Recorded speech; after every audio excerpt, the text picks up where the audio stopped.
Assalamualaikum warahmatullahi wabarakatuh. Apa kabar anak soleh dan solehah? Semoga kalian tetap sehat semangat. Oh ya, hari ini kita akan belajar akidah akhlak. Pelajaran keempat yaitu akhlak terpuji. Sebelum memulai pelajaran, sebaiknya kita membaca doa terlebih dahulu. Yuk, tangannya diangkat ya bersama-sama. Bismillahirrahmanirrahim. Rabbi zidni ilma warzuqni fahma. Amin ya rabbal alamin.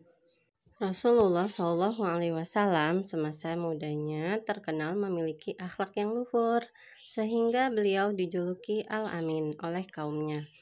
Artinya orang yang terpercaya. Setelah menjadi Rasul pun, budi pekertinya tetaplah tinggi, bahkan semakin tinggi. Orang-orang yang tidak menyukai Rasulullah juga mengakui ketinggian dan keluhuran budi pekerti beliau. Beliau tidak pernah dendam dan selalu membantu orang lain. Hal itulah yang menjadi kunci kesuksesan dakwah Rasulullah dalam menyebarkan agama Islam. Di antara sifat terpuji yang harus kita teladani dari diri Rasulullah adalah yang pertama rendah hati, kedua santun, ketiga ikhlas, keempat kasih sayang, dan kelima taat. Yang pertama rendah hati. Rendah hati artinya sikap dan perbuatan tidak sombong dan lemah lembut kepada sesama manusia. Adapun ciri-ciri orang yang memiliki sifat rendah hati diantaranya mudah bergaul dan tidak membeda-bedakan teman dalam pergaulan. Kedua, tidak pernah meremehkan orang lain. Rendah hati itu berbeda dengan rendah diri. Rendah diri artinya minder atau tidak memiliki rasa percaya diri karena merasa memiliki kekurangan. Contohnya, minder karena tidak kaya, tidak cantik, tidak pintar, dan lain-lain. Sikap rendah diri harus kita hindari ya, kecuali kita merendahkan diri di hadapan Allah Subhanahu wa Ta'ala. Nah, ingatkah kalian kisah terusirnya iblis dari surga? Dalam Al-Quran surat Al-A'raf ayat 12-13 itu menjelaskan bahwa iblis diusir dari surga karena bersikap sombong. Iblis merasa dirinya lebih baik daripada Nabi Adam alaihissalam, sehingga Allah Subhanahu wa Ta'ala mengharamkan surga dari iblis. Tentu kita tidak ingin jika Allah mengharamkan surga bagi kita. Oleh karena itu, kita tidak boleh bersikap sombong seperti iblis agar kita tidak masuk neraka. Rasulullah SAW merupakan contoh seorang pemimpin yang memiliki sikap rendah hati. Banyak riwayat yang menceritakan tentang kerendahan hati Rasulullah.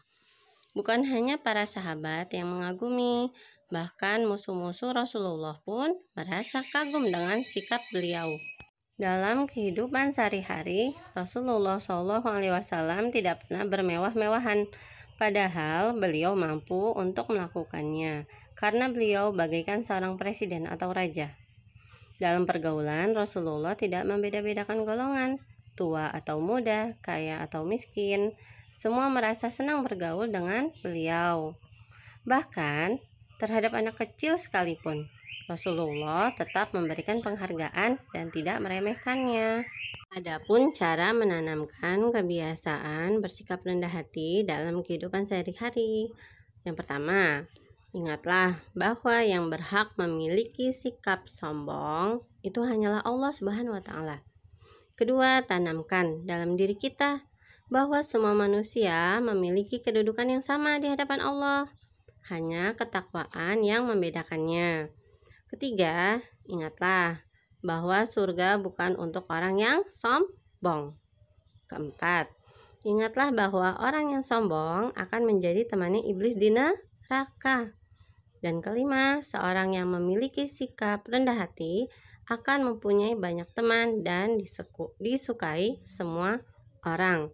Dan terakhir yang keenam, perbanyaklah membaca kisah kehidupan Rasulullah agar kita tahu bagaimana akhlak beliau dalam pergaulan. Yang kedua, santun.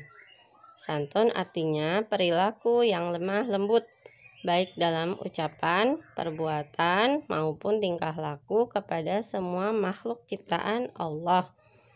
Orang yang santun akan disenangi dan disegani banyak orang dimanapun dia berada. Santun itu ada dua macam ya nak ya. Yang pertama santun dalam ucapan. Contohnya berkata lemah lembut, penuh kesopanan, dan tidak bersuara keras ketika berbicara. Dan wajahnya pun berseri. Kedua, santun dalam tindakan atau tingkah laku, yaitu berperilaku baik, wajar, dan sopan.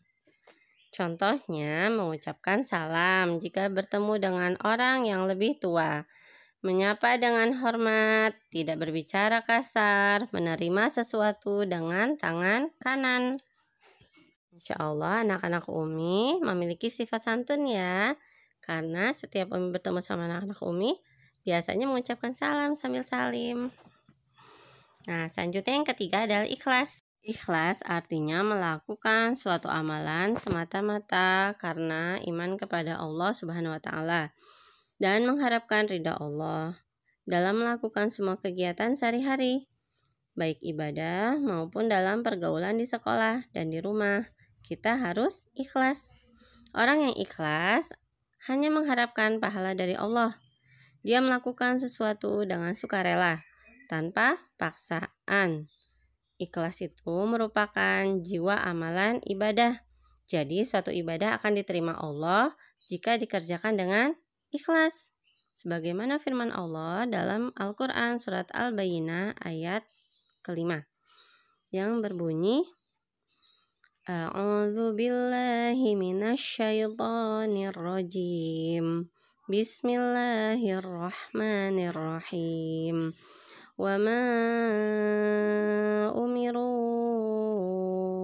illa liya'budullaha mukhlishina lahuddin. Yang artinya, padahal mereka hanya diperintahkan menyembah Allah dengan ikhlas mentaatinya semata-mata karena menjalankan agama. Orang yang beramal dengan ikhlas, ia tidak mengharapkan balasan dari makhluk. Dia tidak suka pamer, tidak suka megah, tidak sombong, tidak mengharapkan pujian. Dan dia mengharapkan hanya keridhaan Allah Subhanahu wa taala. Orang yang ikhlas tidak dapat digoda oleh setan. Semoga kita bisa ikhlas ya nak ya dalam beramal. Yang ketiga, kasih sayang. Kasih sayang adalah rasa yang timbul dalam diri hati seseorang yang tulus untuk mencintai, menyayangi, dan memberikan kebahagiaan kepada orang lain atau siapapun yang dicintainya. Kasih sayang diungkapkan bukan hanya kepada teman akrab, tetapi diungkapkan pula kepada Allah Subhanahu wa taala, Rasulullah, orang tua, keluarga, teman, serta makhluk yang hidup di bumi ini. Jadi kita harus memiliki rasa kasih sayang. Makna lain dari kasih sayang adalah rasa yang didamba atau dirindukan setiap manusia di dunia, seperti kasih sayang seorang ibu kepada anaknya. Begitu pula kasih sayang seorang anak kepada orang tuanya. Orang yang tidak memiliki rasa kasih sayang akan mudah marah, bicaranya kasar, keras, dan jorok. Orang lain akan enggan bergaul dengan orang yang tidak memiliki rasa kasih sayang. Akibatnya, orang yang tidak memiliki rasa kasih sayang akan dijauhi oleh teman. Ia akan merasa kesepian karena nggak ada yang mau bergaul dengannya. Nah, mudah-mudahan anak-anak Umi tidak seperti ini ya. Insya Allah anak-anak Umi memiliki rasa kasih sayang kepada sesama. Dan yang terakhir yaitu taat. Taat menurut bahasa artinya senantiasa tunduk dan patuh. Sedangkan menurut istilah taat artinya tunduk dan patuh baik terhadap perintah Allah, Rasulnya maupun ulil amri atau pemimpin. Adapun dalil tentang perintah mentaati Allah, Rasul, dan ulil amri. A'udzu billahi minasyaitonir rajim. Bismillahirrahmanirrahim. Ya ayyuhalladzina amanu athi'ullaha wa athi'ur rasul wa ulil amri minkum fa in tanaza'tum fi syai'in farudduhu ilallahi wa rasuli in kuntum tu'minuna